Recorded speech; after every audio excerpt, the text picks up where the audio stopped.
I'm Rincey and this is Rincey Reads. Today I'm going to be talking about buying your books from a physical bookstore as opposed to buying books from an online bookstore. Obviously, if you're someone who mainly does their reading on an e-reader, this doesn't really apply to you because you'll purchase basically all your books directly on your e-reader. But if you're someone who still buys physical copies, this is probably a discussion that you think about. This discussion was started by the book rat Misty, and I'll leave a link down below to her discussion as well as leave this as a video response. Now, I do want to say that anything I say here in this video, I'm not judging anyone based on what they're doing or how they buy their books, but I just wanted to give my 2 cents about how I buy my books, where I look for books, things like that. When I was younger, I didn't really buy books because I didn't have a job, or so I didn't have my own money. My parents weren't really big on buying books. They were very much just like, go to the library and get what you want, and then you don't have to pay for any of that stuff, which obviously makes a lot of sense. And then my senior year of high school, I got a job,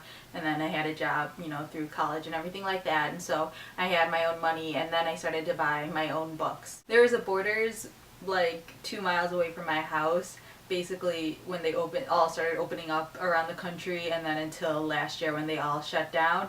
And so that's where I would go a lot of times for my books in high school, and in college when I would be back home, I would very often go there. However, in college I was away, and so I stayed in dorms and apartments. So I did do a lot of shopping on Amazon too. I became an Amazon Prime member because I would do more than just book shopping on there. I mean, I would buy textbooks on there, and then I would also buy like groceries on there. With an Amazon Prime account, like, you get a little bit of a discount, I believe, and then you also get free shipping, and it totally was worth it while in college, because then I could do some basic shopping and just have it sent to my dorm or apartment, and I didn't really have to worry about finding the time to go to the bookstore, even though there was a Borders and a couple other bookstores nearby, and I would try to go to those when I could, but you don't always have the time or the ability. I didn't have a car until my senior year, so I would take the bus, which again isn't a problem, but you just need the time to do those things. Being in college, you don't really have a lot of money, so Amazon most often than not had the best prices. But I will say that now that I am home and I have a job, obviously price is still a factor for me, but I've realized that price really isn't as important as the cost of online shopping, so to speak. And by cost, I mean like cost. I live in the suburbs of Chicago, so I very much am blessed with an abundance of bookstores within my reach. It's definitely not like I need online bookstores, because I have plenty of either chain or independent bookstores in my area. And also, I kind of want to keep bookstores around, and I also want to give back to my community. One of the things I don't really like about Amazon is the fact that there's no sales tax on anything. Although people really like it because obviously you're saving a couple bucks here and there on every item that you're purchasing.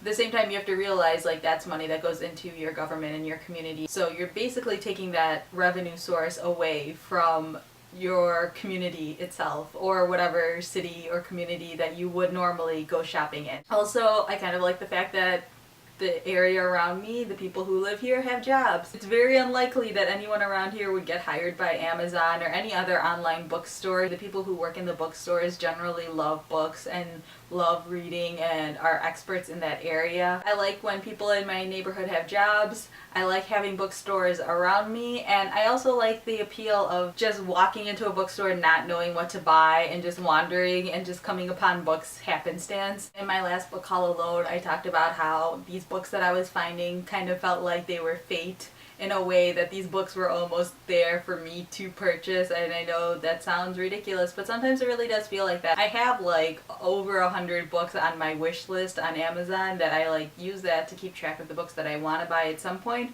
But if I'm gonna buy the book from Amazon, I'm making a very conscious decision to buy that book specifically, as opposed to wandering into a bookstore and just happening upon a book that I may have been in the mood for, or a book I've been thinking about and then I just came upon it, at some point. It definitely makes book reading and book buying feel a little bit more magical and a little bit more special than just any other purchase that you would make. There are a lot of different articles out there. I'll probably link to some down in the description below that, make the argument of why indie bookstores are so important and why it's good to shop in physical bookstores.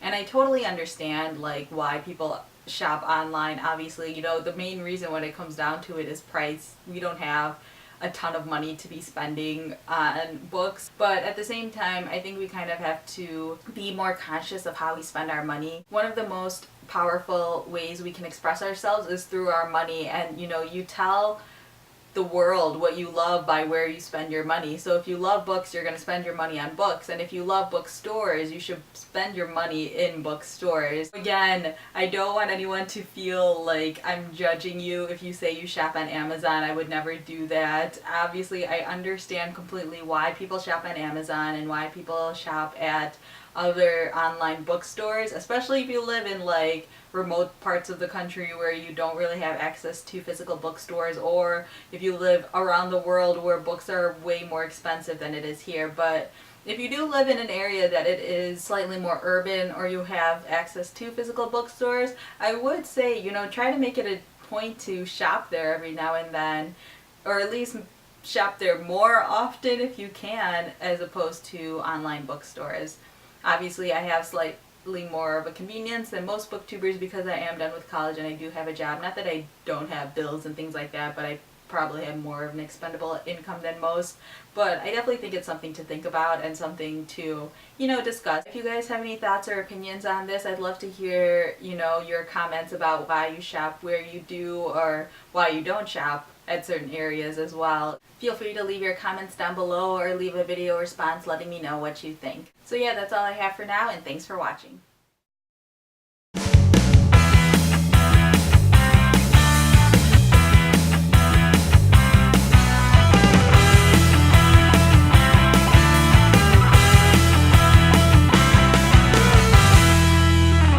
And I just want to say that anything that I'm saying here, I'm not judging people.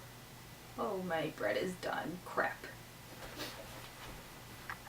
They all closed down last year, or 2 years ago. I don't remember when they closed down.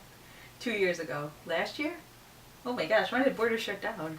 Has it been 2 years? Last year. I'm not going insane.